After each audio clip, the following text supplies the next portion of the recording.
Olá, sedentários e sedentárias, ex-sedentários e ex-sedentárias preferencialmente. Ou em processo, seja lá qual for, a ideia é que você use esse tempo que vai ficar aqui durante a nossa conversa, pagando a promessa sobre cirurgia bariátrica, para se exercitar. Se não estiver fazendo alguma coisa, vai fazer qualquer coisa.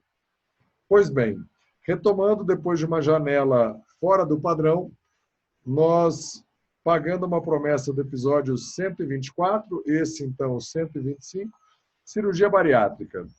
Andressa, eu dei uma estudada, anotei no meu super bloco de notas, coloquei 3 links no descritivo desse episódio para quem quiser ouvir ou assistir vídeos, e tem coisas muito legais para a gente pensar. Primeiro, os 2 pontos mais importantes e relevantes da cirurgia bariátrica, ou, melhor dizendo, as 2 técnicas mais usadas hoje em dia, são o bypass e uma outra técnica que chama sleeve. Obviamente que nós não somos médicos, não vou entrar no mérito da questão aqui, né? Um deles corta um pedaço do estômago, separa ali e inutiliza uma parte do intestino que aproveita mais os nutrientes. Em alguns casos, é a única estratégia que defende os médicos para que a pessoa consiga emagrecer. Afinal de contas, ela vai começar a produzir menos grelina, que é o hormônio da fome. No entanto, todos os bate-papos que eu vi, gente parruda da medicina, da cirurgia bariátrica, se não houver a mudança de comportamento, a pessoa volta a engordar. E o índice é altíssimo de pessoas que têm reganho de peso. E todos eles falam enfaticamente o quanto a atividade física é papel determinante e fundamental para a pessoa conseguir fazer a manutenção do peso. E também, nutrólogo ou nutricionista, mudar o que fez a pessoa chegar naquele tamanho.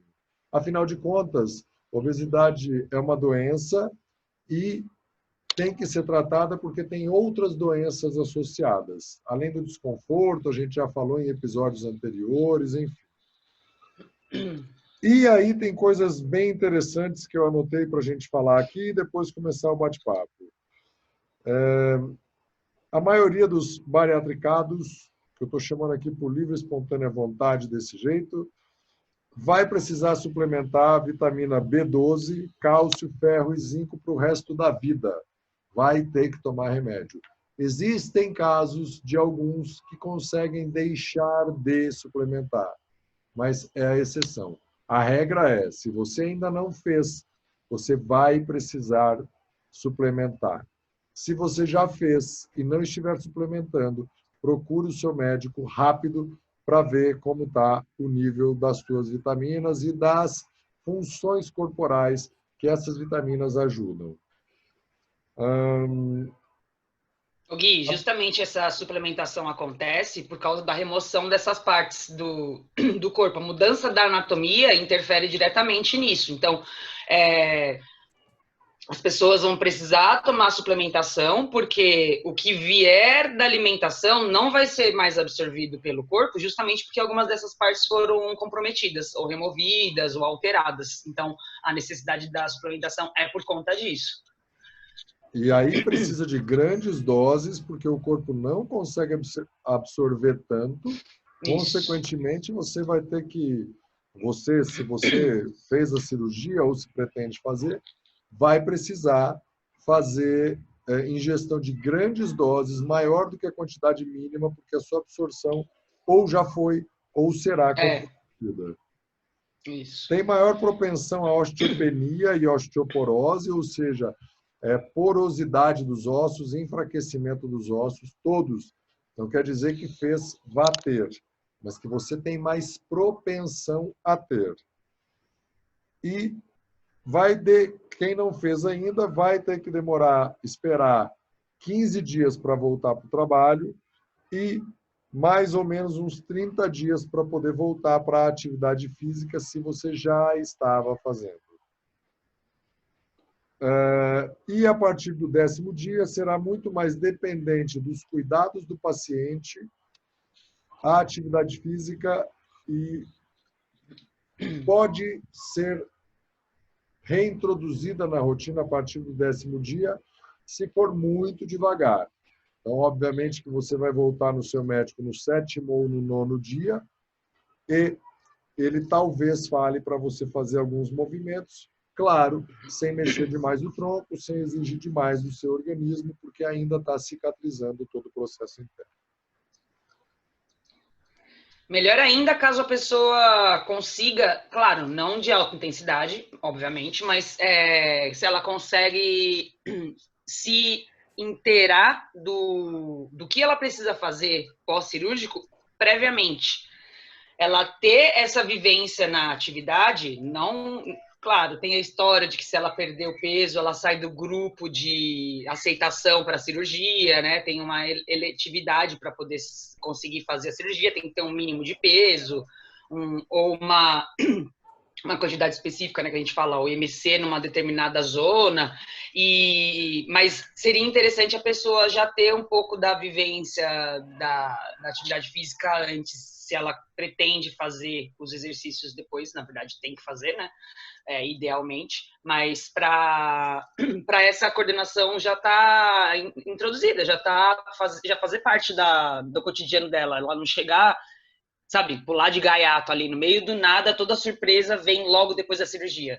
Fora que você falou da parte psicológica, que é extremamente importante. A maioria dos bate-papos que eu vi, do que eu andei lendo, fala da importância do psicólogo ou do terapeuta, né, não necessariamente psicólogo, às vezes um psiquiatra ou um psicanalista, na manutenção do peso e da atividade física. Eles falam o tempo todo, para fugir do efeito platô, ou seja, a pessoa perdeu peso e aí ela estabiliza e para de perder peso. Até porque a cirurgia ela tem o objetivo de reduzir 75% do excesso de peso. Quando a gente determina o peso ideal, você tem lá 50 quilos. Então, o objetivo da cirurgia ela pode ser considerada um sucesso quando reduzir 75% desse peso excedente.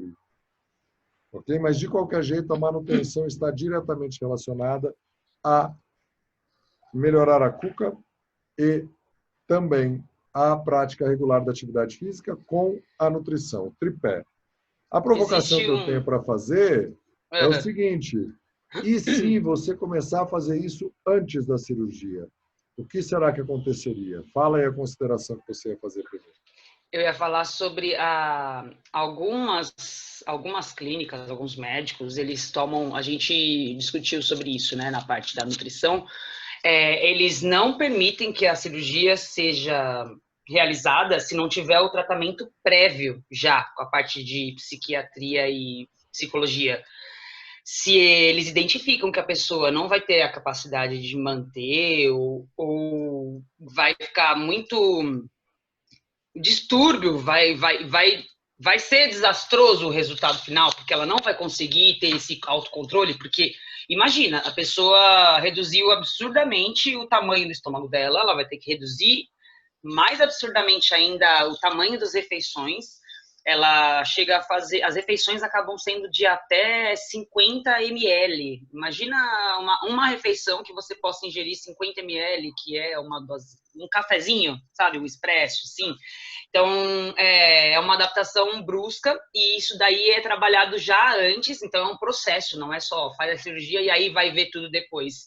Existe um acompanhamento prévio e, às vezes, a pessoa pode não ser liberada se isso não tiver de acordo, porque é um trabalho bem complexo. Existe até, a gente fala que uma porcentagem alta aí, uns 70%, 65% da população que faz a cirurgia acaba virando alcoólatra, porque eles querem ingerir aquela caloria e eles não têm como ingerir aquela caloria em forma sólida e aí vai a forma líquida. Nosso corpo, né, com a absorção de líquidos, o negócio é rápido, a passagem é mais rápida. Então, a pessoa acaba virando alcoólatra por causa dessa transição que o cérebro está pedindo a caloria e aí ela escolhe a caloria da pior forma possível. Então, esse acompanhamento psicológico é extremamente importante, fundamental. O efeito do álcool é muito sério, também não vamos nos alongar demais aqui, Sim, sim. né? Porque é mais comum também as pessoas se tornarem alcoólatras por algumas questões, enfim, não vamos entrar no mérito aqui. Tá. E eu assisti um pedaço de uma entrevista de um médico que é mestre e doutor em cirurgia bariátrica, e ele é muito pragmático. Eu tive o privilégio de dar aula para ele de natação, na época que eu dava aula de natação, e ele dizia o seguinte: Guilherme, lamentavelmente, a maioria descobre rápido que sorvete não tem limite, porque ele já vai derretendo e passa. Dá para tomar um pote de sorvete. Leite condensado dá para tomar quantas latas ele quiser. E, na estatística deste médico, 3 em cada 4 ganhavam peso de novo. E ele dizia, o objetivo é saúde, não é estético. Mas as pessoas precisam ter consciência de que durante o primeiro ano, isso é muito importante, mesmo comendo tudo errado, a pessoa vai perder peso. Ela, mesmo sem mudar os hábitos, no primeiro ano pós-cirurgia, ela consegue perder peso até uns 25, 30% do peso total. Aí, o que vai acontecer, já aconteceu, pessoas próximas a mim, emagreceu, retomou o peso. Vou falar um exemplo específico, 45 quilos. Peso da minha filha de 9 anos, 1,55 m. Fez a bariátrica, perdeu de novo 45. Ganhou tudo de novo.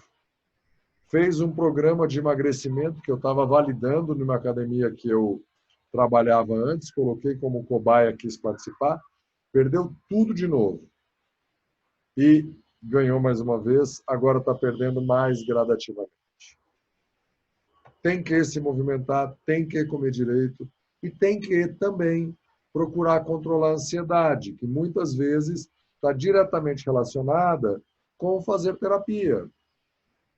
E aí pode ser que, se você tiver uma conduta de fazer atividade física, procurar uma nutricionista e fazer terapia ou uma meditação, no mínimo, para reduzir a ansiedade, te faça escapar da cirurgia. Para não ser um dos 3 de 4 que fizeram a cirurgia, emagreceram e retomaram o peso. Só que agora estão com maior intolerância ao álcool, estão com maior propensão à osteoporose e osteopenia e precisa gastar uma grana considerável na farmácia para comprar vitamina que teu corpo não absorve mais. O convite é para experimenta o tempo de pós-cirúrgico, mesmo sem ter feito a cirurgia. Esse é o convite, essa é a provocação desse episódio. Exatamente. Para você ver que, na verdade, às vezes não vale os riscos, as mudanças, a parte negativa de todo o processo. Ah, mas eu vou conseguir isso, isso, isso. Só que você nunca mais vai poder ter isso, isso, isso. Vale a pena? O gradual é sempre mais vantajoso nesse caso. A nossa ansiedade e a nossa pressa de querer tudo para ontem, às vezes não permite que isso seja mais viável. Mas a gente tem que ter um autocontrole. Daí vem a parte, como você disse, fazer o pós-cirúrgico já antes, incluindo a própria terapia, sem dúvida, sem sombra de dúvida. Ansiedade, eu brinco sério quando eu dou treinamento para profissionais de educação física, que alguém que faça alongamento 2 ou 3 vezes por semana vai emagrecer. Nós sabemos que, do ponto de vista calórico, é mentira, porque a quantidade de calorias que você gasta numa aula de alongamento é mais ou menos a quantidade de um saco daquela pipoca vermelhinha, que é doce, do pequenininho, né? De um chocolate, um bombom mais gordinho. A aula de alongamento inteira. Mas se te ajudar a reduzir a ansiedade, vai te fazer comer menos, vai te dar desejo de comer coisas melhores. E se você também beber mais líquido, nós já falamos aqui também várias vezes, muitas vezes o corpo não sabe se é fome ou se é sede, E com água você sacia essa dúvida. Comece sempre pela água. Então, para te devolver a palavra aí, a gente começar a caminhar para o fim, ficar um episódio bem objetivo, show sedentarismo, atividade física diária, nutrição, comer coisas saudáveis, comida de verdade, de preferência, e reduzir a ansiedade. Normalmente, profissional de educação física, nutrólogo ou nutricionista e um terapeuta ou meditação para começar. Tem muita gente que tem bloqueio para terapia. Os 3, começa e vê se você consegue emagrecer sem precisar agredir tanto seu corpo e colocá-lo em situação de maior propensão a algumas coisas que nós já falamos mais de uma vez aqui, para não ficar chato, parecer que é bronca.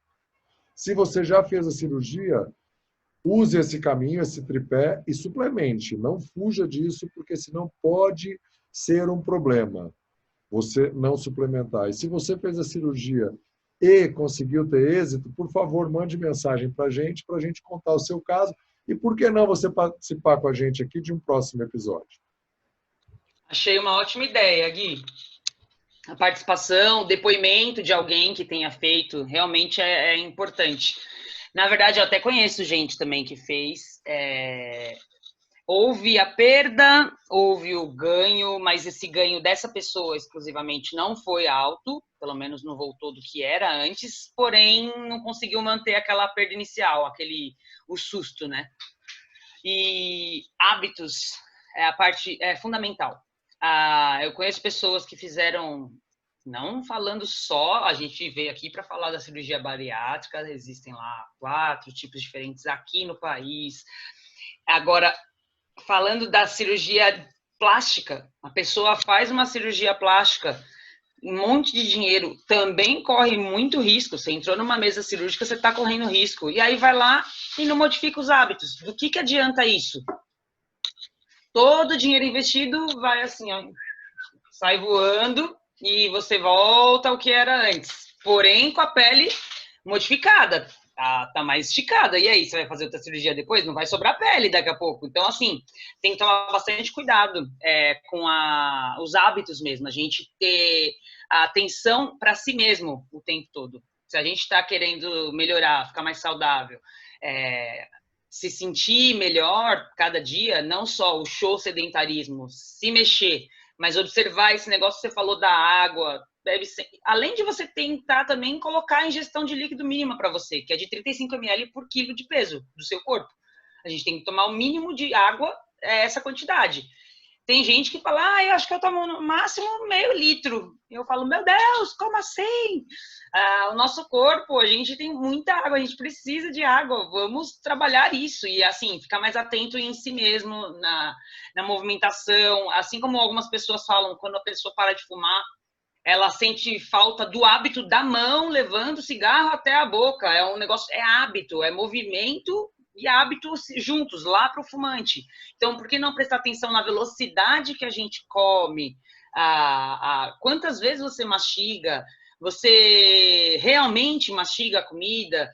Se a gente consegue prestar atenção nisso, sai do celular, concentra no que está fazendo, se alimentar, colocar aquela energia para dentro do seu corpo e fazer isso de uma forma mais lenta, mais calma, mais concentrada, assim como, por exemplo, a aula de alongamento acaba ocasionando outros benefícios, você vai descobrir que você, na verdade, não aguenta comer tudo aquilo que você põe no prato. Porque quando a gente come muito, a gente engoliu a comida com pressa, com ansiedade, com outras coisas. Se a gente mastigar direitinho, você vai ver que a saciedade vem bem mais rápido. Então, é bom prestar atenção nos próprios hábitos, se observar mais.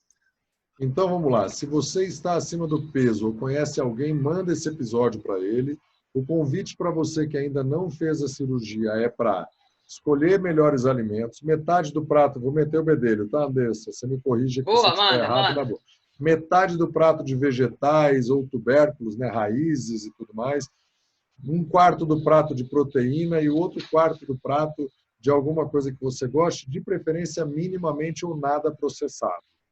Então, metade do prato começando com verdinhos coloridos, não aquelas coisas muito doces, né? Muito tomate, muita beterraba, enfim. Mas é legal você procurar um nutricionista. De um modo geral, as pessoas sequer consomem muitos vegetais e muitas folhas. Começar a dar um show no sedentarismo, começa a se movimentar, caminhando, acumule 10 mil movimentos por dia, habilita o seu celular e controle a sua ansiedade. Se você fizer isso, você vai comer mais devagar, vai degustar melhor os alimentos, vai achar tempo na sua agenda para você conseguir fazer atividade física e vai ter um sono de mais qualidade, porque você, mais à noitinha, vai começar a direcionar para ter um sono reparador. Feito isso, a chance de você conseguir pular a cirurgia é grande. Não estou dizendo para deixar, só que o áudio que está aqui no descritivo do vídeo ou do podcast é de um professor da USP, da rádio USP. Tem o link da matéria escrita e um botãozinho para você ouvir, ele dizendo, o título da matéria é cirurgia bariátrica é a última opção, deve ser a última opção. Tente antes, insista, persista, dê essa chance para você ter uma alta absorção de nutrientes, evitar a suplementação por comprimidos e ser mais propenso ao alcoolismo e a doenças ósseas. Eu vou falar então o que eu já fiz aqui, e daí você complementa, fala o que você já fez e pau no gato, para a gente acabar. Fica duas promessas de episódios futuros. A gente precisa falar aquela experiência que você fez, que você ficou sem treinar para fazer uma dieta específica, então esse fica o próximo. E depois a gente vai falar de calorias das atividades cotidianas, tá? O 126 e o 127. Eu hoje pedalei 35 minutos, fiz barra, um pouquinho só e alongamento. Ontem fiz treininho de musculação e está tudo certo. Treinei os 4 últimos dias seguidos. E você, dona Andressa? Eu fiz bastante caminhada esses dias. Na verdade, deu a louca. Resolvi voltar andando não sei se você que está ouvindo é de São Paulo e identifica essa região, mas eu voltei ali da Vila Nova Conceição, ali do portão do Ibirapuera, portão 7 do Ibirapuera. Voltei dali andando até a Bela Vista, ali numa travessa da Brigadeiro Luiz Antônio, perto do Shopping Paulista. Só que no meio do caminho começou a dar uma no meu quadril, e aí eu comecei a pegar mais leve no restante da atividade, fiz uma massagem, e aí fiz alguns alongamentos e pouco exercício localizado. Eu estava fazendo fisioterapia para a região cervical, e aí dei uma pausa na fisioterapia. Essa semana eu estou mais cuidando da cachorra, estou saindo bastante com ela para poder fazer alguns exames, então a atividade ficou mais em parte aeróbica de caminhada mesmo na rua. Muito bem, muito bem. Eu coloquei no Google aqui para você ter ideia, são 4 quilômetros e 100 metros, tá? 4 quilômetros? Obrigada. Do Ibirapuera até o Pátio Paulista. Aproximadamente 1 hora de caminhada com muitas subidas. Então, cuide-se, dê um show no sedentarismo e fique bem. Manda o sedentarismo lá para longe, gente. Um beijo. Tchau, tchau.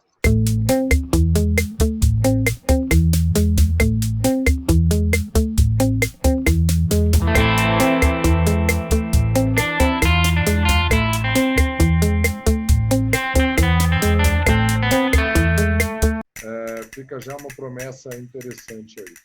Então, vamos falar de cirurgia bariátrica. Corta.